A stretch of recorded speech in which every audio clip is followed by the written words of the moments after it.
So today's topic is loyalty. And this topic here in the reading was renunciation. So you might be thinking, why did you choose that reading? And so let me explain. This line right here, when you renounce all for God, you hold that renunciation as a precious secret between you and Him. We read this affirmation in the monastery a few weeks ago, and I was just starting to understand this precious secret between myself and God. And I realized that I couldn't have this precious secret. You know, in some ways you have to keep your devotion quiet, that you have to keep it secret between you and God. But I realized I couldn't have this precious secret if I didn't have loyalty to Master, to this particular ray. And I realized in some sense that even my loyalty was a precious secret, that the inner loyalty was much more important than the outer loyalty that people demonstrate in this world. And people do all kinds of craziness in this world, even killing one another in the thought that they're being loyal to something particular. And sometimes in this world, we don't live in a perfect world. We'll never find perfection outwardly in this world. It's not set up that way. So even sometimes killing another human being is necessary. Let me just go into that right now so people don't take me in the wrong way. But if someone were to invade your village, your country, whatever, to protect yourself, to protect other people in your village is absolutely an okay thing to do. And some people, they won't be stopped just by kindness or just by talking it out, that they may have a very animalistic consciousness that wants to take from you via violence, and the only way to stop them is with violence. Unfortunately, that's the world that we live in. I don't know whether it's unfortunate or fortunate, but all of us will have to face these things also in some incarnation or another. We may have already faced these tests and graduated, so you don't have to live in fear. But ultimately, we have to go through all the different tests until we realize that we are not this physical body, that God is in charge of the universe, and that we can, in the face of adversity, remain loyal to our principles. I played the chant this morning, Cloud-Colored Christ, and on a talk of loyalty, I was a little nervous to play it. Here's why. Because some people, and we've seen it in Christianity, maybe 1,000 years ago, where people went on the Crusades and they decided that if people weren't Christians, they would just kill them. All in the name of loyalty, of course, to Christ and to some seemingly high principle. Was that correct? It certainly wasn't correct. And so now, let's go a little deeper into this. Let's say you're born as a Hindu and, suddenly you start studying the teachings of Christ. Does that make you disloyal to the religion that you were born in? Does that make you disloyal to your parents? These are important. That's an important question. And I want to start with simpler things and then come back to that. But I hope by the end of this talk that I can bring great clarity about that, because it's really, it goes to the essence of religion, why we have religion, how there can be unity in religion, and yet we need to follow one particular ray in order to reach a point where we can see the oneness in all religion. So let's start with something very simple. Let's say that you're a cook for a family, and your job then is to serve them and to help you get out of your ego, to hopefully cook things that they like and not just things that you like. and slowly start to relate to their realities. But let's say this family that you work for, they decide they're just not going to pay you 1 month.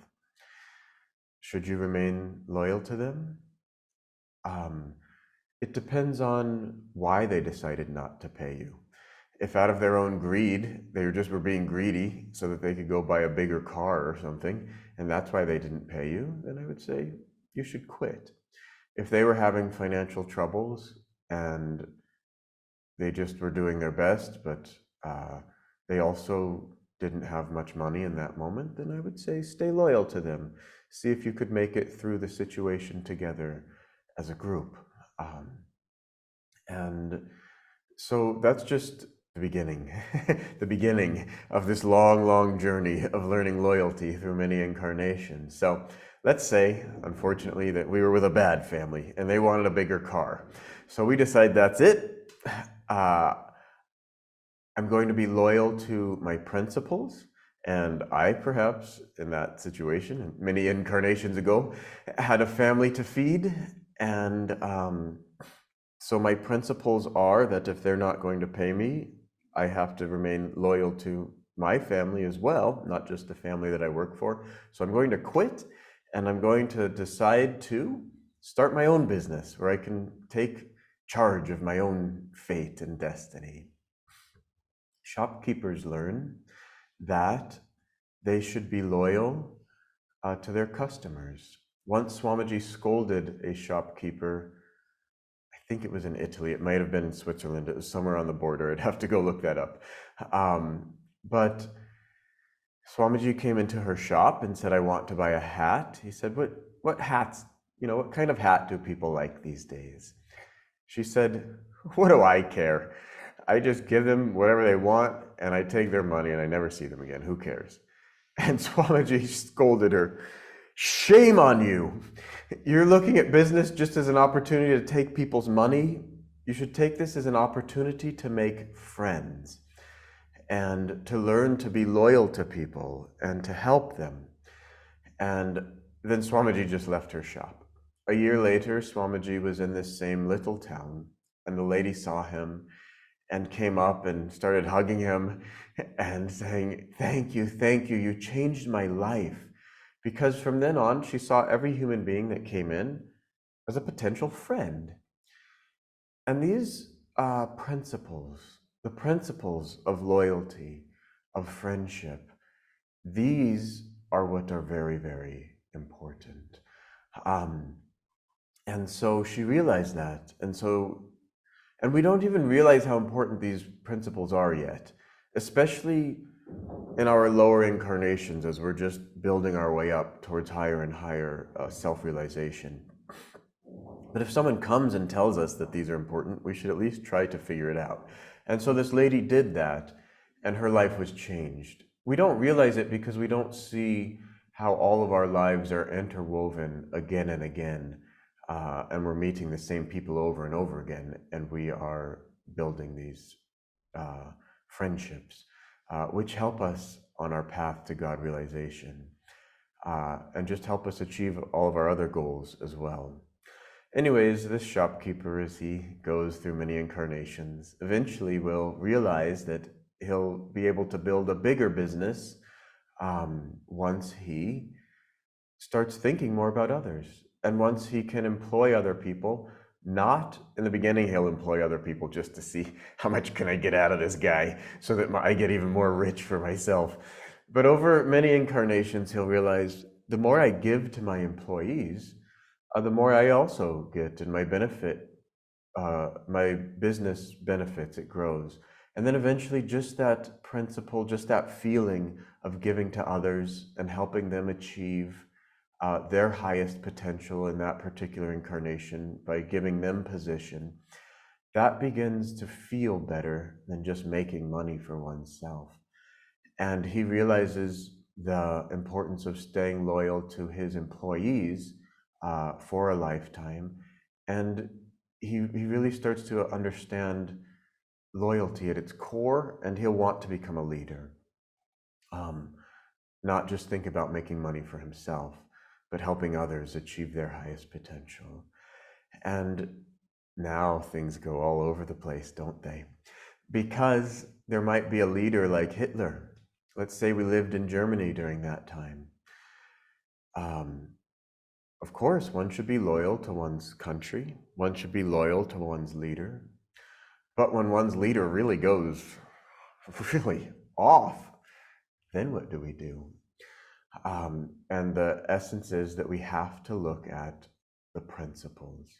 And so if that leader is telling us to do things that are very, very wrong, then we have a dharma to get rid of that leader. There was a time, I was just reading about it last night as I was preparing for this class, that Swami Kriyananda, they were being abused, Ananda village, essentially, by a bad government leader. Swamiji momentarily got into politics, started writing petitions, getting other people to sign these petitions, and basically got enough into politics to get this particular person fired. And then, like, the whole county was, oh, great, now you guys can be in charge. And so, no, I've done what was needed. That's not my dharma anymore. And then they shut down their whole political campaign. Very interesting. But Swami did what was needed in order to get that leader out of position.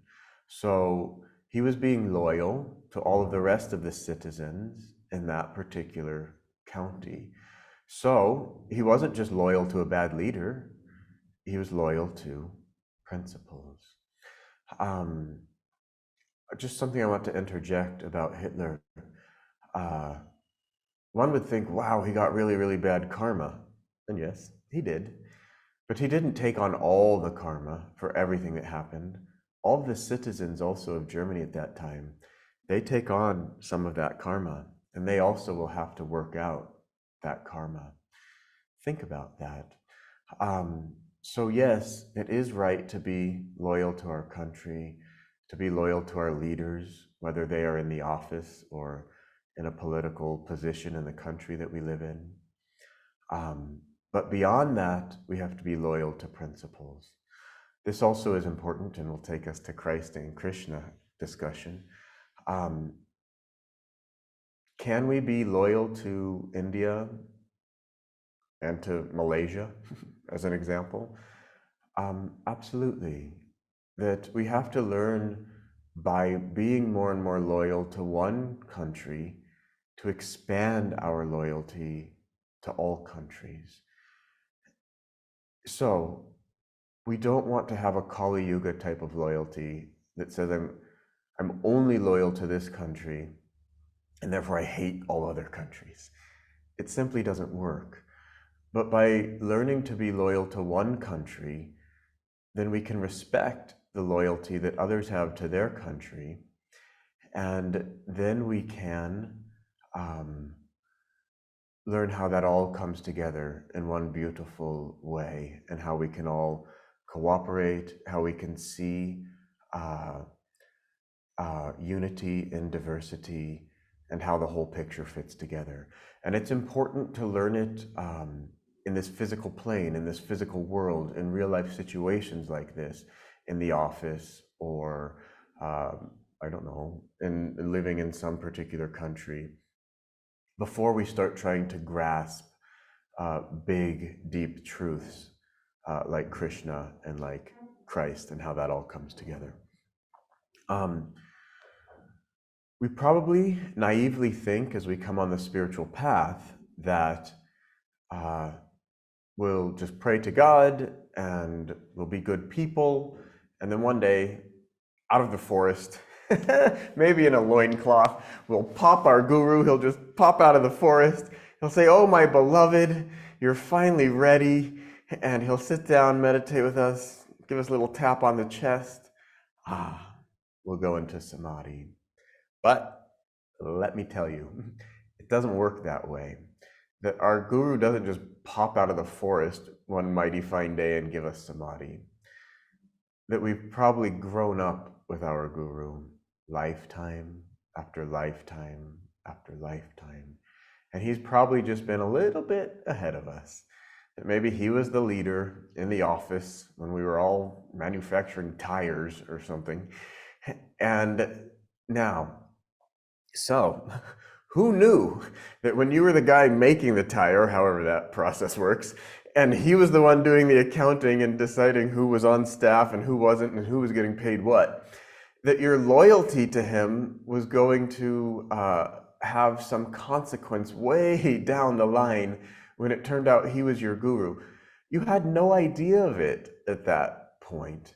But just the principle, if he was being a good leader in the tire manufacturing business, and you were being loyal to his goodness, that's all that matters. And then everything will work itself out. This is very interesting, but Master was William the Conqueror, and one of his disciples, well, in this incarnation, when he was Paramhansa Yogananda, she was his daughter in that incarnation. And he asked her to go and get married, I don't know, to some prince in France or something. And she refused to do it. And then he was her guru in this incarnation, and she suffered. She had difficulties in this incarnation because of her refusal to do what he said in the past incarnation. When I read that, I always felt, wow, that's tough, because she didn't know that he was the guru in that incarnation. She just knew it was her father, or he was her father. Almost all of the religions say to be loyal to your parents, to be obedient to your parents. And if they're telling you to do right things, that's a very important principle. So I can see now how it all fits together. But in the beginning, I thought, gosh, that's tough that she got bad incarnation and had difficulties with her guru in this incarnation because of the past where she was just doing what she felt was right. Anyways, this all brings us now to Krishna and Christ. So there's someone I know at Ananda village, and his father was a very stern Christian, and he was trying to explain to his father, Dad, Christ wasn't only a man, but he also was a state of consciousness. And so this state of consciousness, the Christ consciousness or the Krishna consciousness, that is one and the same. And now that manifests itself as different people. Paramhansa Yogananda used to say that when you light the burner on your stove top, that you see all these little jets of flame coming out. But behind that, there's one unifying gas. It's all the same gas. But then it comes out and it's projected into different little jets of flame. And so any true religion should take us back to this oneness. I have to say here that Vivekananda, who needs no more introduction, said that it is a blessing to be born into a religion, but a curse to die in one. It's a very important statement. It means that if you're born as a Hindu, or you're born as a Christian, or you're born with some family guru, okay, be loyal to that. And of course, we need to make sure this is a true religion. There are false religions out there. And we also have to understand the expression of it. I'll come back to that. But let's finish up with Vivekananda. That so now if you die just in that form, you've missed the point. That you need to take that to the point where you see, that this is all one. But this also, now, let's say you were born into a family and you have some family guru, but he kind of seems a little off. He's telling you to do different things. You can just be polite, but as you grow up, then you can find your own guru. That's fine. And a guru that tells you to do things that make sense. A guru who tells you that this all leads to oneness. But once you choose your guru, then, a year later say, oh, well, I think this guy seems to have a teaching that's more convenient, you'll never actually get there. At some point, you have to choose a guru that will take you there all the way. I'm going to read a quote from Swamiji, which is, I'm sorry, actually, this is from Master. The very thought, oh, all teachings are the same, has just enough truth in it to constitute also a pitfall. Until you have risen above your conscious mind and learned to live more by superconscious guidance, the differences between one teaching and another can easily lead into a bog of confusion. So at some point we have to choose and stay loyal and then go all the way in that particular direction until we realize from our own superconscious understanding that in the end, all is one. So coming back to Christ and Krishna, that, you know, and I need a Paramhansa Yogananda in this lifetime who can explain the teaching of the Bible to me, who can explain the teaching of the Gita to me, of what it means in this particular time. I had shared an audio recording of Swami Kriyananda teaching a level 4 class. Maybe it was in the 80s, maybe the 90s, I don't know. I shared it with some home study mentors. For those of you who might be watching on Facebook a year from now, it's the classes that I managed to take people all the way to Kriya under the teachings of Paramhansa Yogananda. So I share this class, this level 4 class of Swami Kriyananda, maybe doing it in the 80s. You could not make heads or tails almost of what techniques he was teaching. He was teaching all these random yoga postures. He was teaching different breathing than we teach. And I thought, oh my gosh, I now see the importance of Jyotishji in charge, the Dharmacharya, and the importance of the Kriya Sangha that we have, the leaders in charge of that, to take it right now and say, in 2022, these are the important teachings of yoga that we are going to emphasize to prepare you in order to take Kriya. There's so many different things that we can do under the umbrella of yoga. And somebody has to say, for today, for the time we're living in right now, you need to focus on this technique, this technique, this technique, and this is how you do it. I was flabbergasted by this because I had always visualized, okay, Paramhansa Yogananda came in and he clarified, here's what we do for the next 2,000 years, because he's the avatar of Dwapara Yuga.